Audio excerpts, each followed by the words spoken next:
Now, providing a trading platform of carbon credits between suppliers and traders to enable the transition towards low carbon practices is not enough. The success of the voluntary carbon market is dependent on the development and nurturing of a vibrant local ecosystem that brings together key actors and players. As part of this effort, we have planned for an annual convention of the Malaysia Carbon Market Forum. For this year, we'll be focusing on knowledge sharing and thus have invited leading experts in the field to join us in our panel discussions today. Today's forum will feature 6 panel sessions. Our first plenary is entitled Global Trends in Voluntary Carbon Market, and this will provide an overview of the latest trends and opportunities in the voluntary carbon market, as well as address some of the pressing issues facing the industry globally. No stranger to most of us in the room, it is my pleasure to invite our moderator, Renee Velasquez, on stage to lead our first panel session.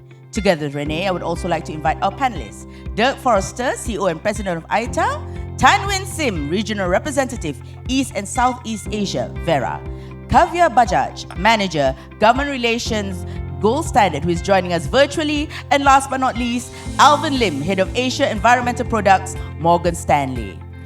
Our moderator, Renee, is a renowned expert in carbon markets, known for his incisive insights and guidance within the complex environmental commodities sector.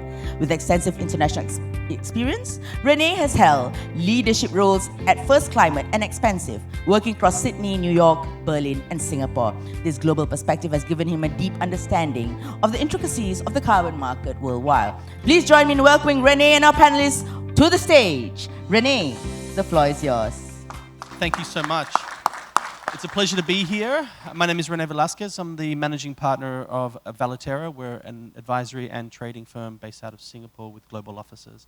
I'm joined today by an esteemed group of panelists, and we really want to dive into this topic. Thank you for setting us up, and obviously what a great act to follow with the opening of this amazing event, BCX and CMA. We've also got obviously a virtual guest here with Kavya joining us here from the UK, and just let's get underway. Obviously, within the broader context, we're talking about the role of voluntary carbon markets, but I wanted to take a step back and sort of provide the context in terms of where things sit. In terms of carbon crediting systems, obviously we have international systems, and obviously in our keynote we touch on some of those, obviously Article 6 being the most prescient. There's also other sort of, let's say, governmental crediting systems and systemic systems, essentially, system-based or industry-based, like Corsia, for example. And then voluntary systems, effectively via these independent crediting bodies, 2 of which we have on the panel represented by Verra and also the Gold Standard. In terms of the demand side, that's driven in large part in terms of reflection of those various different approaches: international compliance, domestic compliance, and then ultimately the voluntary carbon markets side of things, which is purely, as the name suggests, voluntary and driven in large part by actions from folks in the private sector that are taking voluntary action to demonstrate leadership in order to effectively abate their emissions.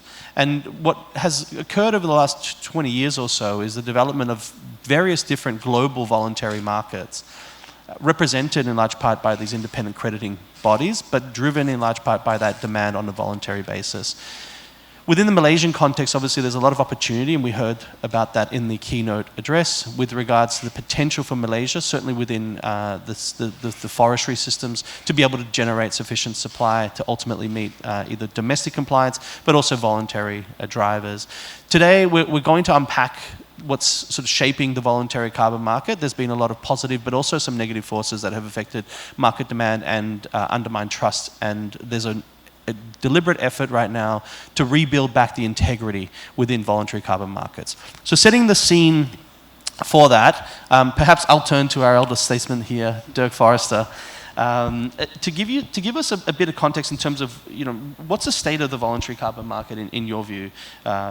Open question to you, sir. Well, I think the voluntary carbon market is at an inflection point, in my view. And it's not the first time that we've been at an inflection point, because voluntary carbon markets preceded all of the carbon markets that you know on the compliance side.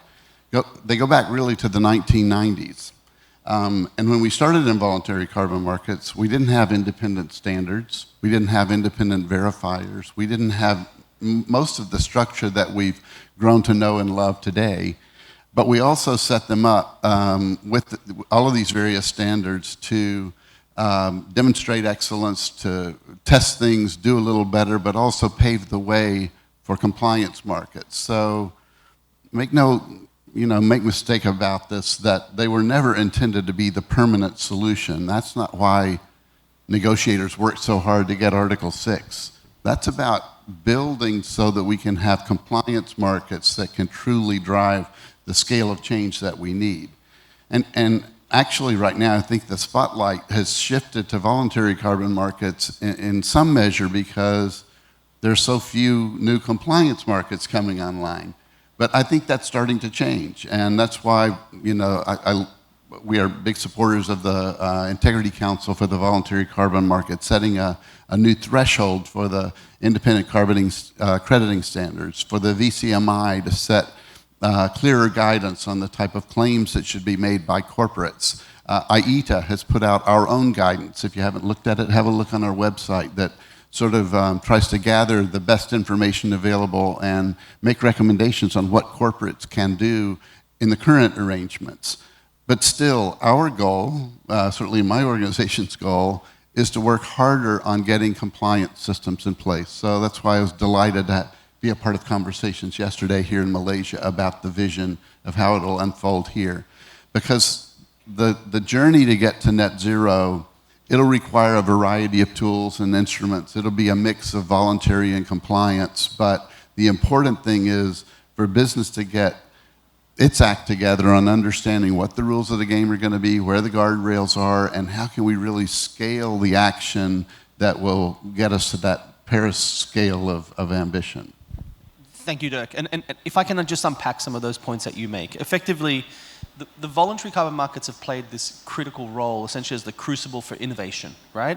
Independent crediting standards today, not only do they create supply in terms of carbon credits that are for voluntary carbon markets, but also there's this essentially crossroads that we're at right now where there's this interoperability that's emerging between many of the domestic crediting systems, but also some of the global systems that are emerging, leveraging the expertise, the systems of independent crediting systems to effectively yield compliance credits.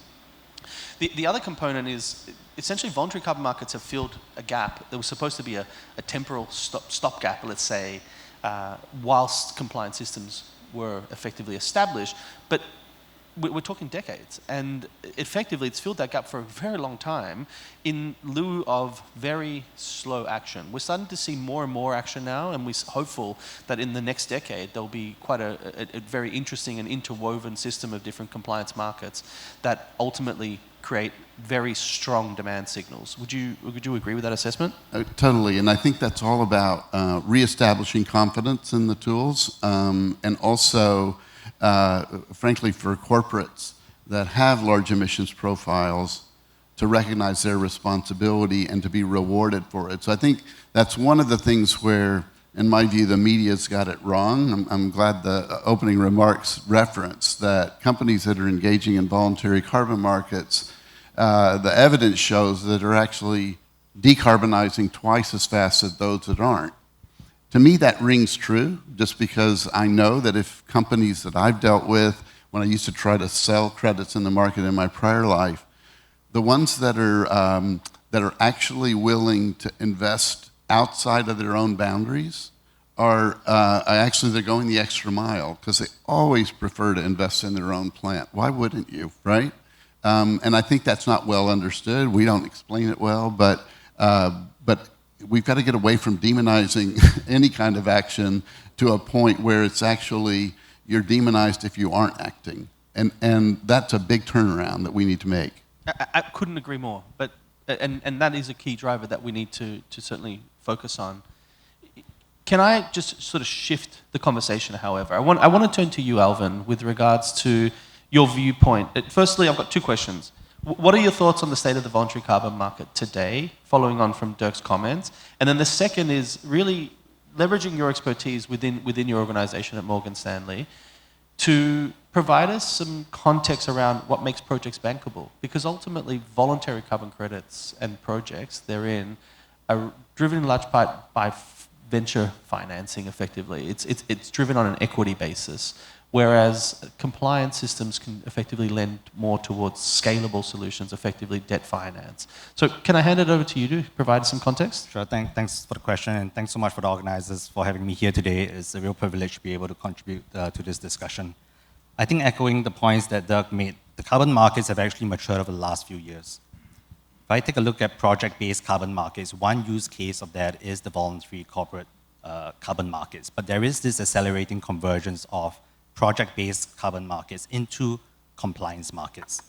So maybe this is the first point I'll make. The second one is the market has also matured because we now have dedicated industry groups through things like the Integrity Council for the Voluntary Carbon Market, ICVCM, and the Voluntary Carbon Market Integrity Initiative, VCMI, which Dirk mentioned, that is now providing supply and demand side integrity. In addition to that, there are now regulators that are stepping out to allow or basically support the use of carbon credits for certain Scope 3 measures. Right? So the market is maturing. That's one thing I'll make. The second point around maybe some of the market volatility I'll highlight. This market right now is kind of a tale of two markets. On one hand, we have the project-based carbon market, which is over the last few years has mostly been used for the voluntary carbon market. And there has been a series of allegations around overcrediting and lack of additionality. The retirement rates in this market has also been relatively flat since 2022, where peak expectations for near-term demand has come down.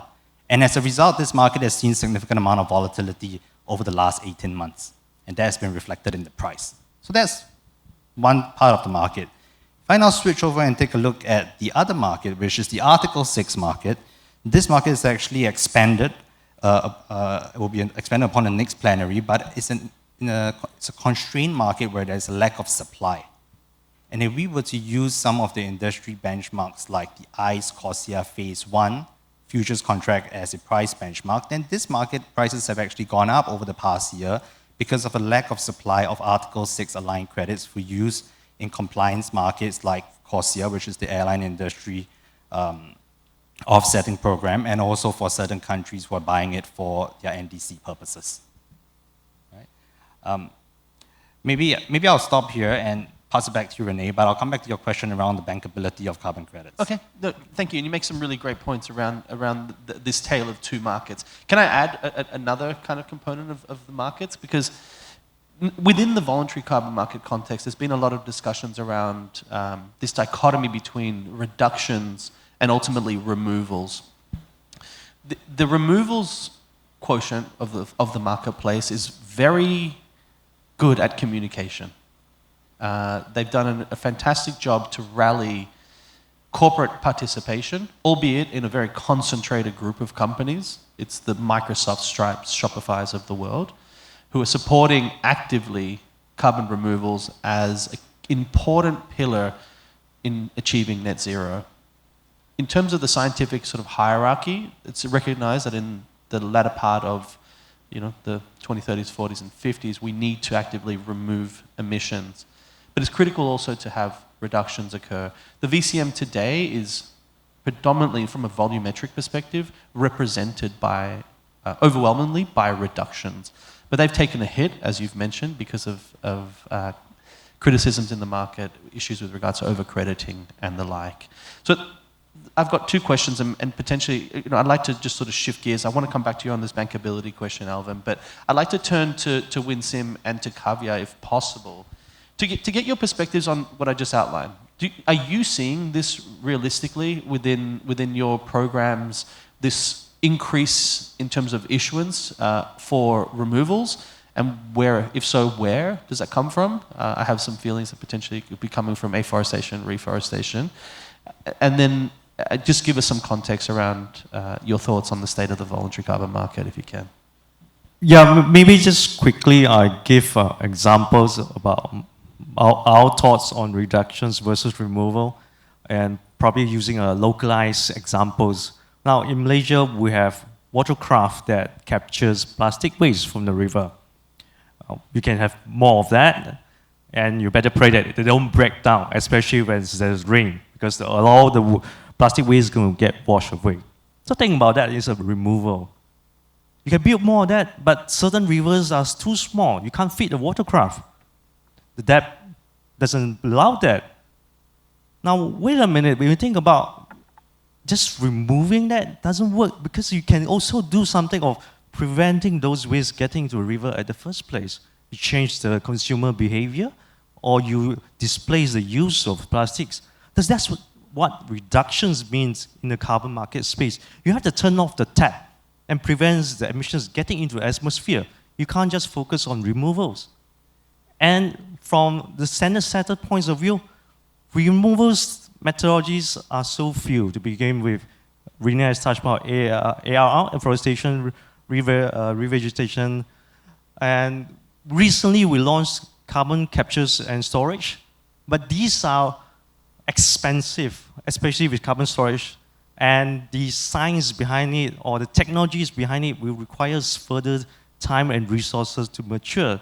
So in the short term, if everyone is looking for removal, you're going to see that there's really a lack of supply. While although many has advocated for removals, guys, let's not forget about switching the tap off. Thank you very much.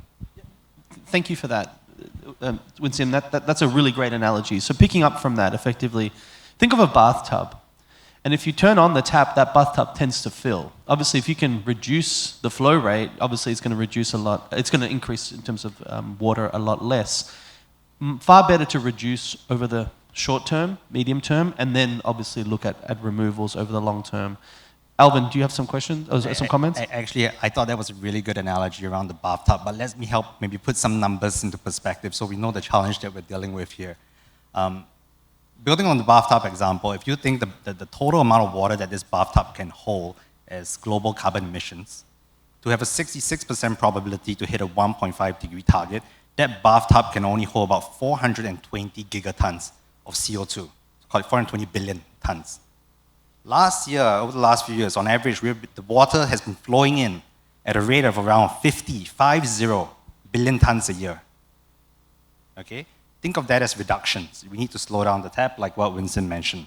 At the bottom of that bathtub, now imagine we punch a hole in it, and that's carbon removal, water coming out. That flow rate is currently about 10 to 30 million tons. So I think we need both reduction and removal.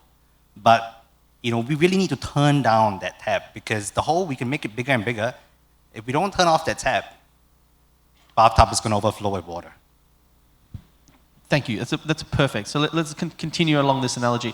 Kavya, can I turn to you just for some insights, just in comments based on what we've just been discussing here on the panel? Your thoughts in terms of your seat at the Gold Standard Foundation and where you're seeing this sort of trajectory. Are you seeing increased demand for removals? And where are you seeing it with regards to the actual hard work of developing those methodologies and the implementation of many of these activities?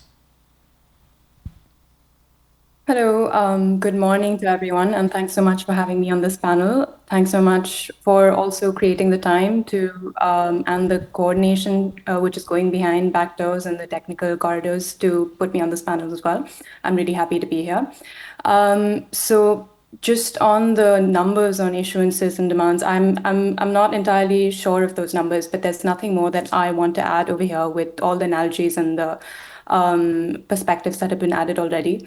But what I can talk about is what I'd firstly like to introduce gold standard a bit and why we have come into the market and just on the topic of trust. So we've been around in the market for over 20 years and we've sort of created an expertise in carbon markets for this reason, and we came into the market as an added layer of integrity and trust under the CDM when it first came into the picture. And over our experience in voluntary and compliance markets, we've integrated certain criteria into our standard, and we've done so to elevate the trust and integrity in the market. So I know this is a completely different topic, but just to give you a picture of why gold standard came into the picture and what we're doing currently to elevate integrity and trust in the market is we've ensured that stakeholder inclusivities, SDG-linked impacts that are holistic, rigorous safeguarding, and real outcomes are put into our standards so that we can have the highest impact possible in the market. So I can talk more about that, but I just wanted to turn back to you to ask you if there were other parts of the conversation that you wanted to focus on at the moment. Thanks, Javier. You preempted my next question, so thank you for that context. So let's shift away from the kind of removals and reductions debate. I think that that's fairly well settled, and I think the analogies are really great. If I can come back to you, Javier, with regards to this conversation around re-establishing trust and confidence in the market. You know, Dirk and Alvin mentioned, obviously, the work of the ICVCM and VCMI. There's ongoing conversations around Sbti. I won't put you on the hotspot for that. But picking up from your comments with regards to re-establishing that trust and confidence in the market, it's a critical component that has essentially been undermined over the last 18, 24 months that have affected broadly the liquidity in the market. Alvin, you mentioned sort of the volatility and with regards to sort of benchmarks in the carbon market. Kavi, can I just get your perspective with regards to the work that the gold standard is doing to re-establish that trust? I think we'll talk more about this later, but there are a couple of criticisms that have come up, and I know we're going to be talking about REDD+ and clean cooking. But largely, to give a bigger picture idea of what standards are trying to do, especially gold standard, is we're paying attention, we're putting our focus into engagement and responsiveness. And just to elaborate more on that, when we talk about engagement, it's with the focus and perspective of enabling inclusion and safeguarding. And so we engage with key market stakeholders, policymakers, investors, companies, project developers, to enable a holistic approaches that meet global, national, and local objectives and priorities, while also catering to the needs of the local population and the environment. And also supporting market stakeholders in alignment with high integrity, high impact principles. So we have detailed work on this, and we have launched programs, especially last year at COP. There was a huge program that was launched that I would like to talk about later, to enable such inclusion and safeguarding, and we're doing rigorous engagement for this purpose. So we also have stringent stakeholder inclusivity requirements to ensure that local communities are at the center of all the projects that we are certifying. And the second point on responsiveness that we're focusing on is to say that a system cannot guarantee that nothing will go wrong, but what we try to make of a good system is that we put process in place to put it right when something goes wrong. So, for example, we had a safe water supply methodology, and there was an independent investigation, which we've been quite transparent about. And considering the investigation, we were quick to have process in place to address it quickly and be responsive about it. And what is very clear to us is that carbon markets need to continue learning how to deal with the application of new practices and norms, and to ensure that we take lessons from what we've done in the past without really judging them against criteria that was not yet in place, but to actually develop these criteria and processes as and when we come across them and respond to them quickly. And so what we can look at more is if we fail to learn these lessons and don't evolve our standards as the science is moving on.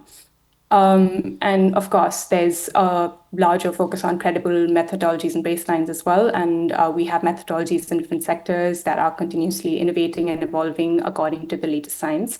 So we at Gold Standard, we constantly strive to bring the highest integrity credits to the market, and also continuously review and update our methodologies to account for the latest science, like I said, and we're proactive about solving issues as and when they arise and when they're identified. Since the very beginning, we've aimed to raise the bar for quality in the carbon market, and we aim to practice doing so. Thank you, Kavya. That's great. Can I just pick up from some of those comments and include Winsym in terms of this conversation? Kavya just mentioned, right, this constant iteration and evolution. I think the judgment in the media is, in terms of the criticisms, is sometimes unwarranted. And I'd love to turn to you also, Dirk, to get your input on some of that, because you mentioned that in sort of your introductory remarks. But Winsym, as it relates to this constant evolution, as it comes to continuous improvement of methodologies. Perhaps a most relevant example, if you can, to talk about is RED+. So we've alluded to criticisms as it relates to overcrediting, and that in large part stems from project activities that were implemented quite a while ago under an older methodology, VM007, for RED+. And Verra has been quite active in helping to improve the methodology and taking input from new technologies effectively, right? So remote sensing, satellite and drone information, etc., that wasn't available perhaps 10, 15 years ago when these methodologies were first implemented. So can you talk about the new methodology, VM0048, I believe, and tell us about the sort of the shifting and improvements that are happening currently at play at Verra? I thought it would be proper to give a bit of history too about RED+. That'd be great. Yeah. In the first voluntary carbon market in the form of clean development mechanisms under the Kyoto Protocol, you will probably notice a lack of forestry-based methodologies. In fact, they have explicitly excluded agriculture and then most of the forestry, except for afforestation, reforestation, and revegetation. As a result, the VCS program, previously it's not known as VCS program, but now we came up with this methodology called RED, VM007.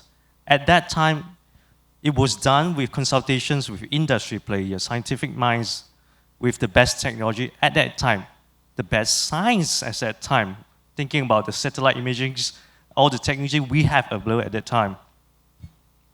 As times progress, we have noticed that there's improvement in technology, and we started the work to build a new methodologies way before all that scrutiny came out. We don't build a methodology overnight. It takes years with consultations, and that, in the midst of that, then we came this whole controversies about RED, over-crediting, saying about more than 90% of this is phantom.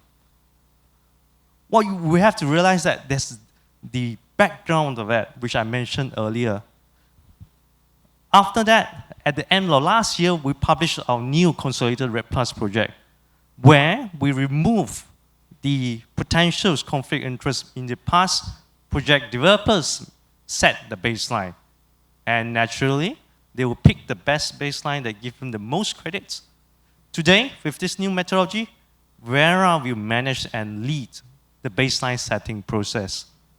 So, thus remove that conflict of interest.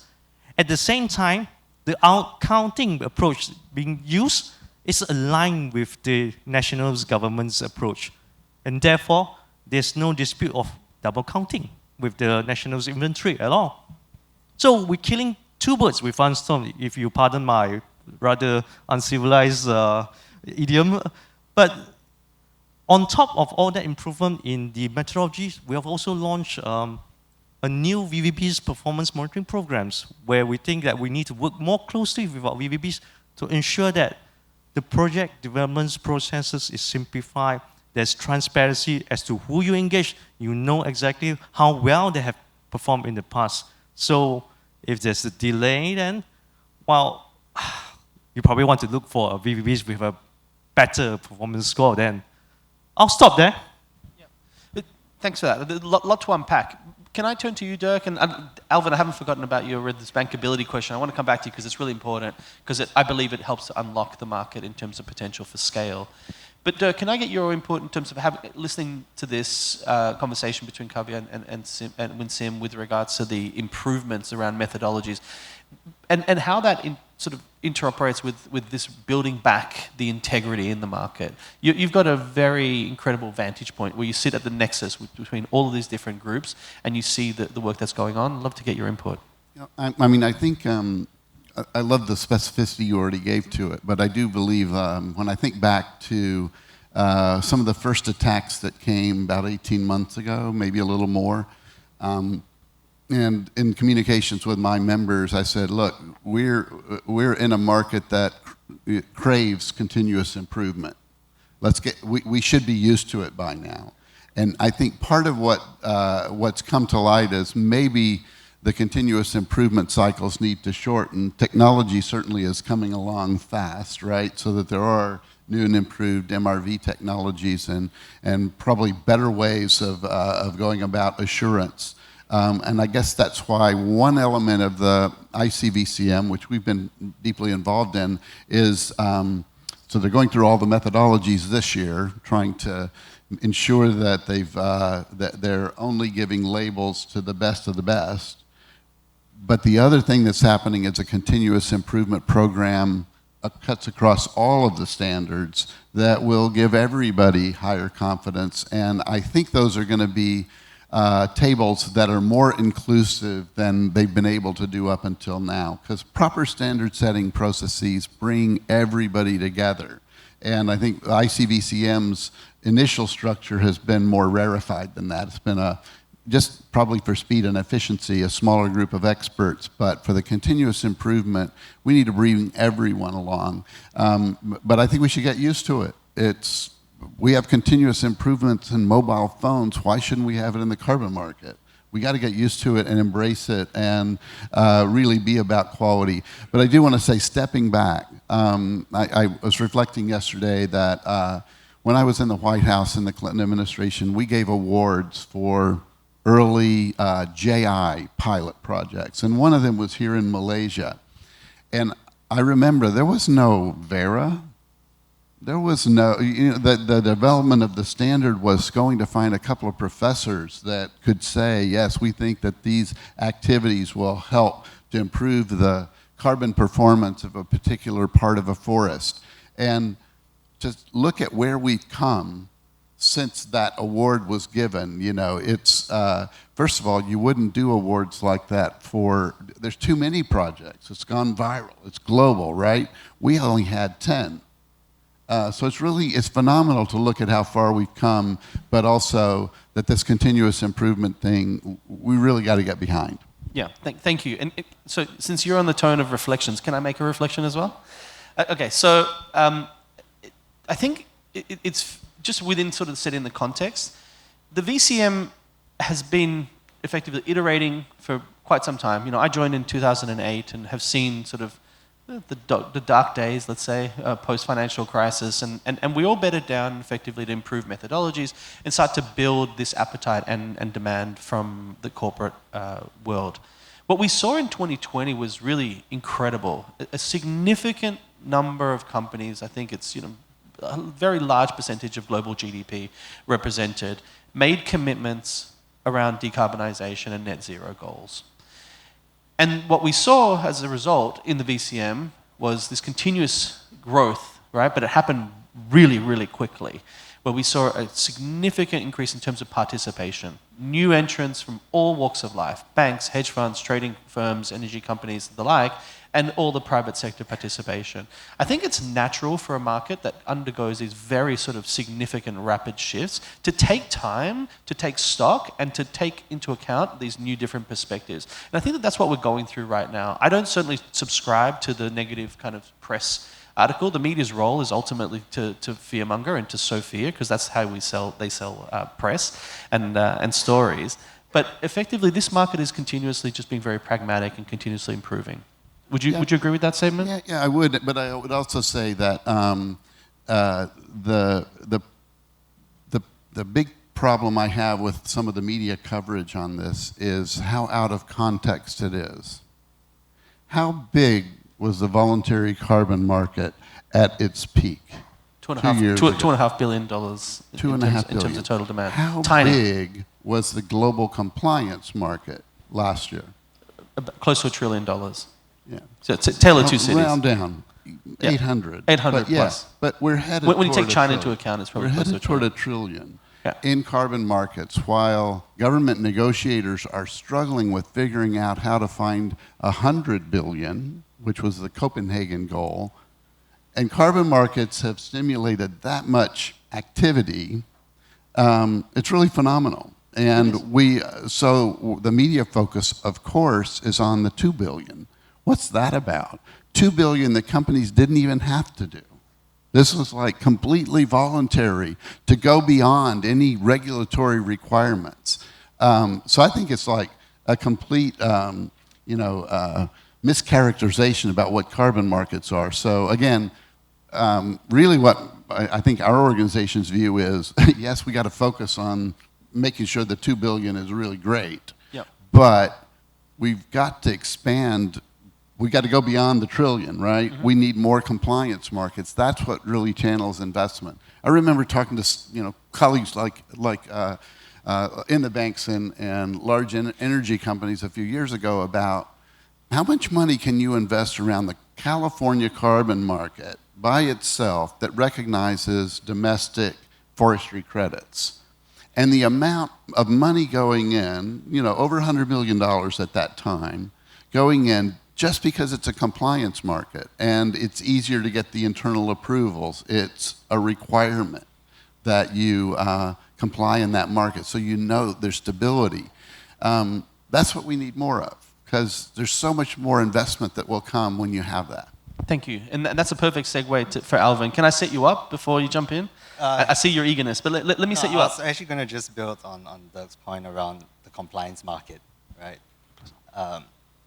I think we have to recognize that actually carbon markets is an effective market-based mechanism to put a price on carbon and to channel capital from emitters to technologies that reduce or remove carbon. Having said that, I think one of the challenges that we have in the market today is there is a lack of incentives or penalties for participation. And I'll give you an example. In the compliance market, the motivation to participate is clear. If you don't buy carbon allowances, there will be a penalty, and therefore you have to buy carbon allowances. In the corporate voluntary carbon market, those penalties and incentives are less defined. Back in 2020-21, contributing to this initiative was a good thing, and now people almost have a little hammer on it. Whoever is making certain claims gets smacked a little bit, right? I think with organizations like the Sbti, VCMI, and ISO, they're going to come up and emerge with leadership and clarity on the type of claims companies can make, and hopefully that incentivizes greater participation today. Now, in the absence of that, that is not the only solution. We also have the penalties stick. And the penalty solution is to incorporate project-based carbon credits in compliance programs. This already exists in developed markets like in California, and also in emerging carbon markets like in China, in Australia, in Singapore. So we need to kind of marry the two project-based carbon markets into the compliance carbon markets. Completely agree. And we're seeing that, right? Obviously, we heard in the keynote address around increasing policy coverage and the understanding that carbon crediting mechanisms can form a viable or play a vital role, let's just say, in the next evolution of compliance systems. I completely agree. Can I come back to you, Alvin, however, on some of what Dirk was saying, talking about essentially leveraging the balance sheet of the banking and financial sector. That's a key component in terms of how we achieve scale. Obviously, to your point, Dirk, and I'll answer a little bit of my perspective, and Alvin, I'll get yours as a final word. It is easy for banks, as heavily regulated entities, to participate in compliance systems. Typically, banks will participate in highly liquid markets, and in particularly those approved by regulators, so CFTC, SEC, and the like. Just to get through regulatory and risk approvals internally within the bank is an onerous process, shall we say. When futures markets and derivative markets emerge, that's essentially the green light for participation.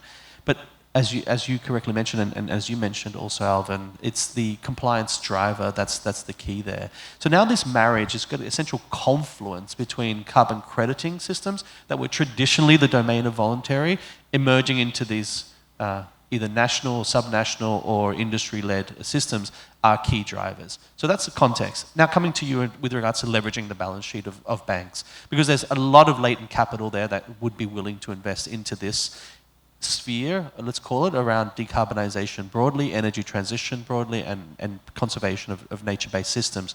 What makes a carbon project bankable? So coming back to the earlier question that we missed. This is a really timely and great question, because there are a lot of project developers raising capital. Can you speak closer to the mic? Hello? Yep. So I think it's a very great and timely question, because there's actually many projects looking to raise capital for project development today. I can't speak for all banks, but kind of in my personal opinion, I am actually looking for 3 things to make a project bankable. 1, country and policy risk, 2, price risk, and 3, project performance risk. Right. Traditionally, most project-based carbon credits were funded through equity, resulting in a pretty high cost of capital, which I think is justified given the risks associated with such an investment. However, if we were to scale the project-based carbon market, we really need to move this towards a more infrastructure-like investment model, one where a lot of the risk can be mitigated before project implementation. I'll give you an example. If I am a project developer trying to create a project for use under CORSIA, which requires some Article 6 alignment, it's the Airline Industry's Offsetting Program, a couple of risks could actually be mitigated on an ex ante basis. So let's break it down. First one, we look at country and policy risks. I would ask myself, does this project have the license and permit to operate in the host country? Is the project program, like a Verra or Gold Standard program, and methodology approved by CORSIA? Is the host country ready to issue something called a letter of authorization and make the corresponding adjustments required for CORSIA? Is the project developer and the project able to meet the program's compensation mechanism requirements? All this can be addressed on an ex ante basis. Next, we look at price risk. Does the project have an off-taker to mitigate the price risk? You know, if we did a lot of infrastructure projects, we would assume that there will be some level of off-taker on day one before final investment decision. This is not always the case the way project-based carbon markets work today. So is there an off-taker? And the third one is project performance risk. Can we assess if the project developer and the country has a successful track record in developing projects using their program and methodology in their jurisdiction? And can we apply some type of insurance to cover political and counterparty credit risks? If projects are able to successfully meet some of these terms, I think they become a lot more bankable. Then you're able to raise debt financing, lower the cost of capital, and that's how we scale project-based carbon markets away from its current model, which is, to be honest, I think more venture and equity-like, to one that is more infrastructure-like. Yeah. Great points. And we see that from other markets. You mentioned infrastructure. That's certainly the case. And obviously, we're here, obviously, at Bursa Malaysia. Obviously, when companies are listed on public exchanges, they have better access to capital, right? And at lower costs. And so that's a key component. So thank you for that. I'm just conscious of time, and so I want to kind of do a quick now run around the panel. Winston and Kavi, I don't want to put you guys in awkward positions, so feel free to abstain on this last question. But the Sbti Science-Based Targets Initiative is a very important body as it sets, obviously as the name suggests, targets aligned with science-based decarbonisation pathways. Coming to your point, Dirk, and I think something that Alvin mentioned, is that the incentives in voluntary markets are ill-defined, let's just say. And we need to encourage participation, and we need to defer effectively deterrence for participation, because right now we've created this perverse incentive that no participation is essentially tantamount to, okay, like no one got fired for not getting their name in the press. So the Sbti has played this key role. I think the voluntary carbon market is looking to the Sbti to provide effectively the necessary cover for that participation, to create the sufficient incentive for the I guess private sector to participate. But we've just received a further update that there will be no update this year, and that a decision with regards to the potential inclusion of environmental attribute certificates, including carbon credits, but also things like sustainable aviation fuels, will be taken into consideration later in the year. What does this, I guess, vacuum with regards to the lack of cover create as an incentive or disincentive in your view? And do you want to comment on the recent decision? So I would say when I read that news, it comes across to me like somebody lost the urgency point. Like, I thought we were in an emergency. I thought we were in a crisis. I thought we needed all hands on deck. And so that's really disappointing. I don't think it feels like the hostility, largely on the staff there, it appears, but the hostility toward market pricing, the hostility toward cross-border cooperation, the hostility toward netting to zero, right? That includes sources and sinks, right? That is it's really awkward for my members because to be a member of IETA, you have to commit to the goals of the Paris Agreement. That includes Article 6. That includes netting. That's why people are able to embrace it. We also encourage, respecting IPCC science. There is no IPCC scenario for getting to 1.5 degrees of climate protection without cross-border cooperation and netting. Zero. The models will not solve. So when I hear that, it's sort of like, I think they've fallen off the rails of missing science and missing Paris alignment. So I hope they get back on track. In the absence of that, that's exactly why IETA did its own guidance, was we have members in the oil and gas sector, right? They need to make a massive change. And Sbti doesn't even offer an SBI target for that sector. So it's time to get on with it and recognize if we really are in a crisis, we've got to find better tools probably than Sbti can offer. I hate to say that, but that's what's leading, I think, a lot of companies to rethinking, like, okay, anything you read in the US, the Biden plan on voluntary, it talks about Sbti or comparable or equivalent. So I do think we're going to have to see other forms of guidance coming forth because that's not happening fast enough.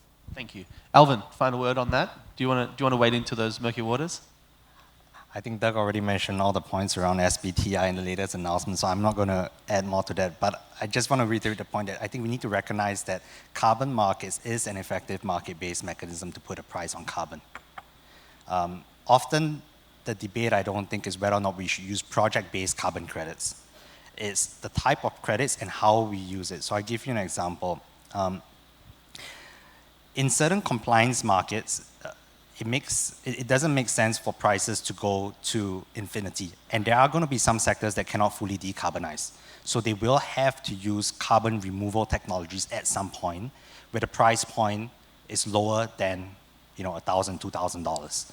Right? So project-based carbon credits will have to be integrated into the compliance market at some point.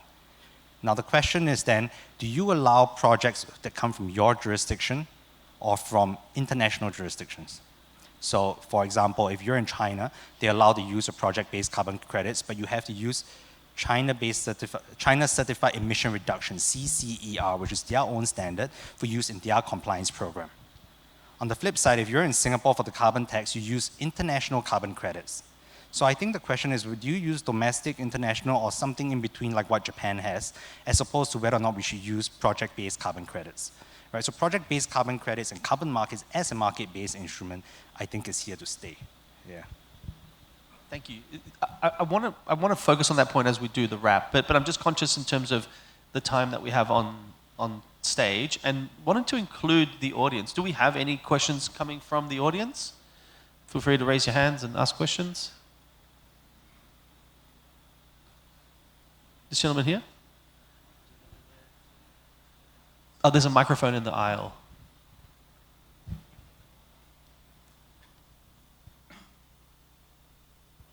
Hi, I'm a guru from Islamic Finance News. I have a question for Alvin. What strategies do you suggest to navigate the EU's potential decoupling of carbon prices from gas prices in the next 5 years?